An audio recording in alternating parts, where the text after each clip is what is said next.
so love having this lady on our program from time to time. We wish we could have her on more. Sarah McLean with us, the director of Sedona Meditation Training Company. That's a big title, Sarah. Oh, that's right. It is. Well, I'm directing it. That's what I do.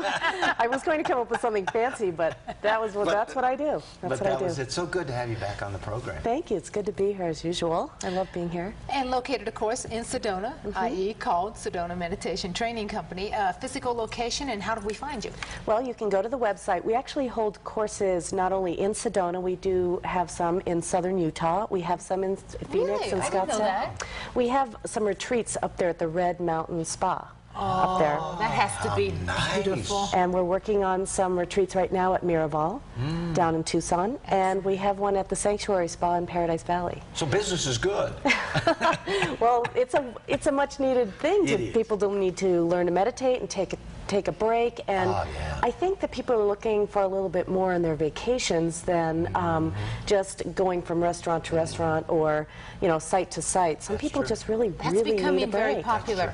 That's becoming is. very popular, that type of vacation. You should be very grateful, and I'm sure you are. I am. I am. I love my life. I have a great life. Well, especially in today's world, as we've mentioned. I mean, it just seems like there's 1,000 things going on in our minds all at once, and we need to kind of let that go.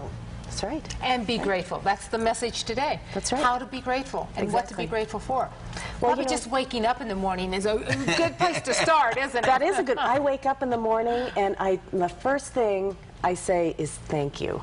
Just thank you. And also, I also spend, it's just the easiest time. I also spend a few minutes wishing that there's peace and happiness for everyone and everything in the world. And it's a great way to start the day. It's really an automatic thing for me now. And gratitude is something we forget to do. It's really easy to walk into a room and point out the problems. And I'm not Pollyanna-ish, and I don't encourage that. I don't even really encourage positive thinking. But I do encourage, as we did the last time we were I was on the show, we had you looking around for things and putting your attention on things, and you notice whatever. We failed miserably. Our training wasn't so good. That's right. Well, you realize that whatever you put your attention on grows. Now, why aren't you a proponent of positive thinking? I must bounce back to that comment. Just out of curiosity. Because I don't want people to deny what other things are going on. I really think it's not that healthy to deny other emotions or other thoughts. It's not healthy to pretend that that's not happening. That's denial, and that actually causes disease. The danger comes if we dwell on it. The danger I would comes think. with negative thinking? Right. I think you're right. I think we start believing our thoughts rather than inquiring into them to see if it's in fact true. That's very well put. But we should weigh the balance, as you said, at the look at life. That's right. I mean, especially here in the United States of America, so many people complaining, even in a down economy. Let's get real. That's right. Most people, even on the lowest rung, are far better off than most people in third world countries. Which comes in the gratefulness, but then you can't deny what's happening. That's right. Well, there's a lot of research out there, and the reason I got interested in this subject was because I've written a lot on gratitude and gratefulness, but I usually put it in my newsletters in November when everybody's thinking about thankfulness and Thanksgiving. And what I realized is, why wait until one day of the year? And I actually I write for a few other newsletters, and I started giving them some articles on gratitude, and they said, no, that's the holiday issue. So what I realized is it's an everyday issue. And there's a lot of research that shows that when people include gratitude in their life, and this is outside of religion, oftentimes people just say, well, gratitude, that's taken care of in church, but it's outside of religion, and they realize that the people that are more grateful have a lower stress level, they actually have more vitality in life, they have better health, they actually exercise more, which is interesting since we just had that on. It's one way, it's just a natural thing of taking better care of the body, making better choices. Doesn't it physically helps us as well as internally, right? Absolutely, absolutely. I mean, it changes the chemistry of our body, and we feel better about it. That's right. It increases the serotonin, and so that's what we all want to feel good, don't we? So this is just, this is one of the components of feeling good, and it doesn't take that long. I mean, the woman that you just had on about exercising, she said 10 minutes, don't overschedule it. And that's how this is. This gratitude can happen. You can make little gratitude breaks in your day. first thing in the morning. You can do it as you're about ready to eat your food. I mean, like you say, we are pretty lucky to have the meals available for us. Exactly. I mean, if you walk into these stores, I've been to a lot of foreign countries that don't have the selection of food that we have.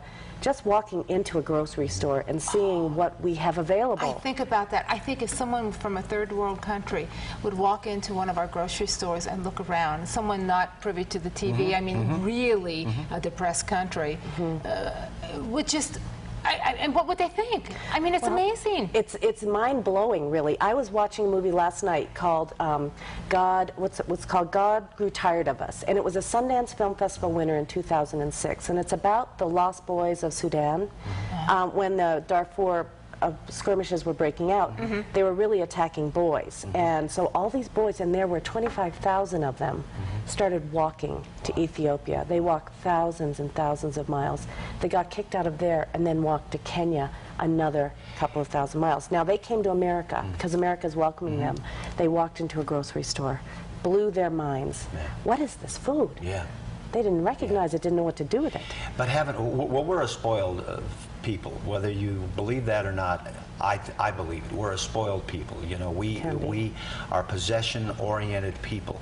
And that's why it's hard to be grateful, because we always want that next buzz, that next push. That's right. Correct? That's right. And you know, the interesting thing is when they've done studies on who is grateful and who isn't, it turns out that it's across all socioeconomic lines. I mean, even those who, you know, really struggle and maybe don't have enough to eat every day, they have as much gratitude as those, or maybe even more, than those who are thinking about, well, when am I going to the mall next? Exactly. Yeah, so the next toy, the next technology toy, the next cell phone, what's next, what can I buy? Stay with us, Sarah. Okay. Yes, if you want an education, and a good one, higher education, Yavapai College, I believe, should be in the program. Speaking of being grateful, you should be very grateful that you have this community college right here in our area. Yavapai College is the place to go for that furthering of your education.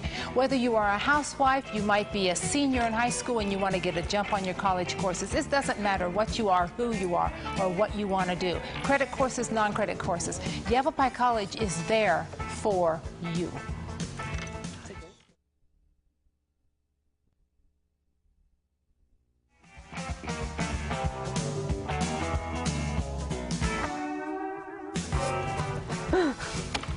Some days I don't like him. Some days he doesn't like me. Who are you Not talking like about? a married couple, folks. Are we grateful for each other? Sarah McLean with us talking about how to be grateful and why we should be grateful.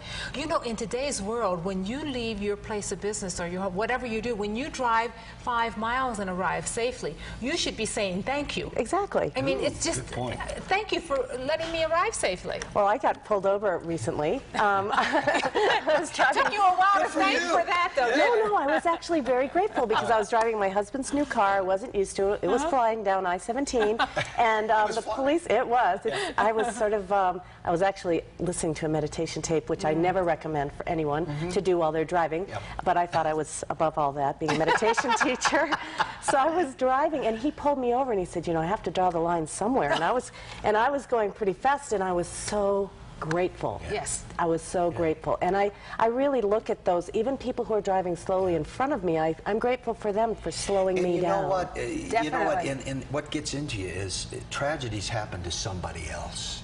See, our minds think that a fire or a death of a loved one or something, that happens to everybody else. So a lot of times we're not grateful for just being alive and being here. And you'll remember the incident in Costa Rica where we flew into Costa Rica and I thought the world had come to an end.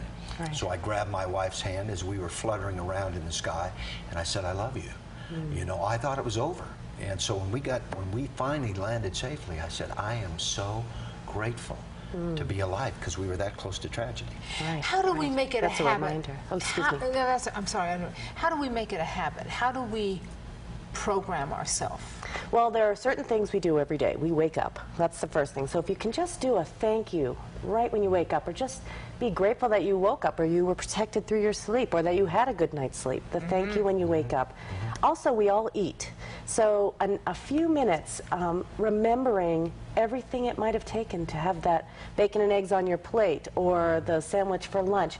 Just remembering where the food came from, the nourishment that you're receiving from it, the people that helped to transport it and grow it. If it's animals, the animals that gave their lives for you and your nourishment, and just remembering to be grateful in that moment. And it doesn't have to be a big deal. You don't have to do big prayers, but just a thank you for Sarah, that. how does this play in, though? Because a lot of people think things like what we're talking about right now is corny. It's corny to be grateful. It's corny to have a positive attitude. I mean, a lot of people think that way. It could be corny, but the research doesn't show that it's so corny. But also, those people, cynical people, actually, they find people that are grateful actually are cynical too. But it doesn't affect their outlook on life. They have a realistic way of looking at life. So it's not that you're not cynical. It's not that you wouldn't write a letter to the editor saying, hey, I don't want to see all that political stuff on the cars or the handouts. That's not necessarily a woman that's not grateful. It's just a woman who is pointing things out. Right.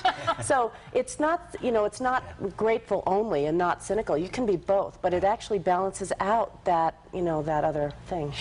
That brings us to something that you wouldn't think when you're talking meditation. When we speak about being in the moment, so many times we think of that in drama and acting. That's pivotal. Right. But again, that's being in the moment again, aware. Exactly. That's the perfect thing. Gratitude brings you right into the present moment. And we often think of gratitude as just writing a thank you note for a gift or being polite. But gratitude is sort of an attitude that we have. It's not an action, it's actually an attitude. And it does help to bring us right into the present moment.